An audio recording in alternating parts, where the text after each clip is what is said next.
O autor que hoje iremos tratar será Fernando Pessoa. A obra analisada será o livro Mensagem. Para contextualizar, Fernando Antônio Nogueira Pessoa nasceu na cidade de Lisboa, Portugal, em junho de 1888 e morreu em 1935. Já na sua infância se mudou para a África do Sul, onde teve educação inglesa. A obra analisada aqui foi o único livro publicado ainda em vida do autor e também foi o único livro de língua portuguesa que Fernando Pessoa escreveu. O livro foi contemplado no mesmo ano com o Prêmio Antero de Quintal, na categoria de poema ou poesia solta. A obra em si trata do glorioso passado de Portugal de forma apologética e tenta encontrar um sentido para a antiga grandeza e a decadência existente na época em que o livro foi escrito. Contexto histórico, Portugal passou por muitos problemas econômicos e de instabilidade política. Teve seus problemas internos agravados pela participação do país na Primeira Guerra Mundial. Com isso, veio o golpe de 28 de maio de 1926, assim dando início ao regime ditatorial no país. E, finalmente, em 1933, começou o regime do salazarismo. A obra é composta por uma coletânea de poemas épico-líricos. Ela é dividida em 3 partes e constituída por 44 poemas. Geralmente são de curta extensão, de 2, 3 ou 5 estrofes, que apresentam por sua vez 4, 5, 6 ou 9 versos plenos de musicalidade conferida pela rima, pelo ritmo e pela valorização de aspectos fônicos. Nesse trabalho, iremos abordar um poema de cada uma das partes, sendo elas são a primeira parte, Brasão, que se refere ao passado, somadas tem 19 poemas. A segunda parte, Mar Português, se refere ao passado barra presente e tem 12 poemas no total. E por último, a terceira parte, intitulada O Encoberto, se fala do futuro em 13 poemas no total. Aqui, a primeira parte, temos o poema Ulisses. O mito é o nada que é tudo, mesmo o sol que abre os céus. É um mito brilhante e mudo, o corpo morto de Deus, vivo e desnudo. Este que aqui aportou foi por não ser existindo, sem existir nos bastou. Por não ter vindo, foi vindo e nos criou. Assim a lenda se escorre, a entrar na realidade, e a fecundá-la decorre embaixo da vida, metade de nada morre.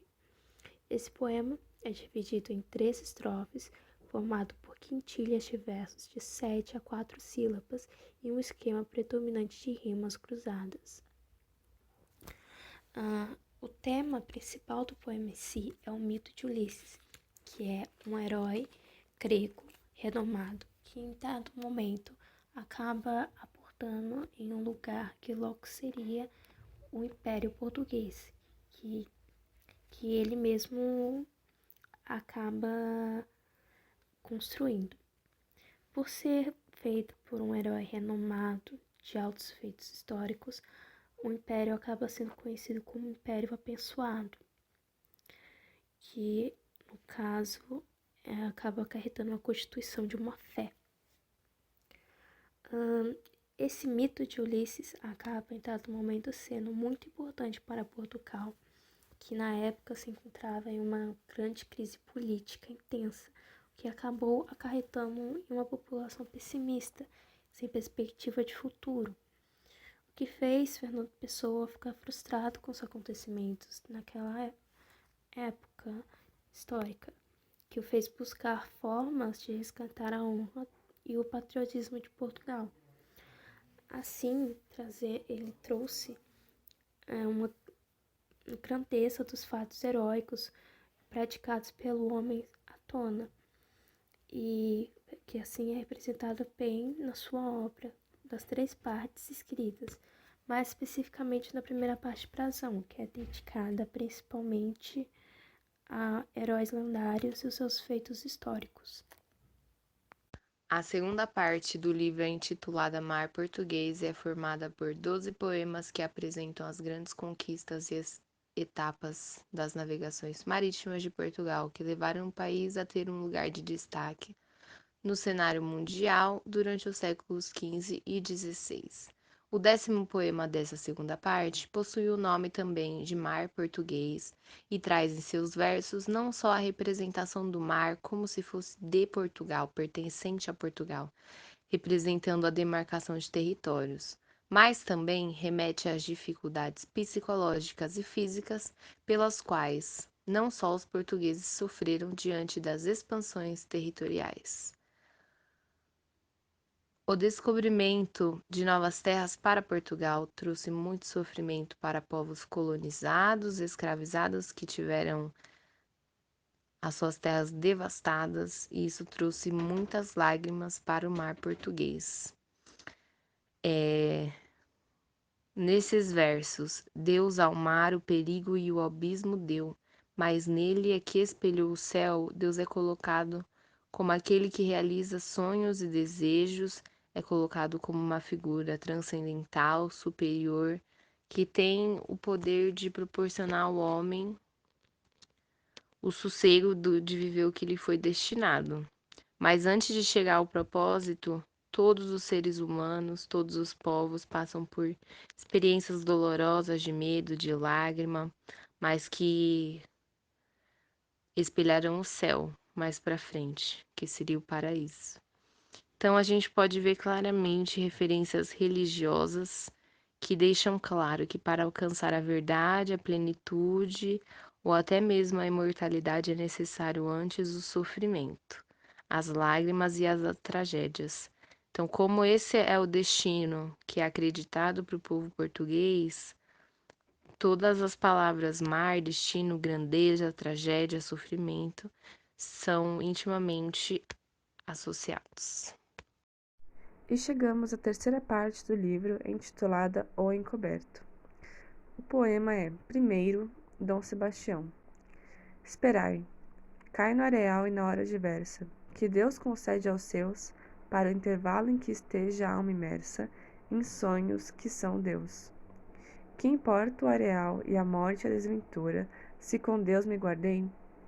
É o que eu me sonhei que eterno dura, é esse que regressarei. Esta parte começa com a frase introdutória em latim Pax in excelsis, que traduzida significa paz nos céus ou paz suprema. Ela também é dividida em 3, os símbolos, os avisos e os tempos. Aqui trataremos da parte os símbolos. O principal tema do poema é o mito sebástico e o Quinto Império. A principal figura do mito é Dom Sebastião, que se transformou no mito após o seu desaparecimento na Batalha de Alcácer Quibir, no norte da África.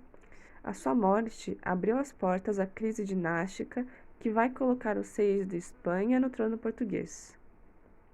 A crença é que a sua volta erguerá o Quinto Império, que seria a paz suprema universal, que tem como berço Portugal.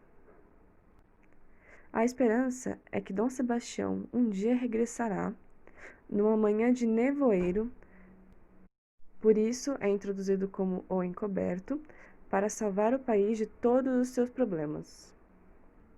Assim, Portugal, que um dia foi uma grande potência, retomará sua glória pela fé no Messias lusitano.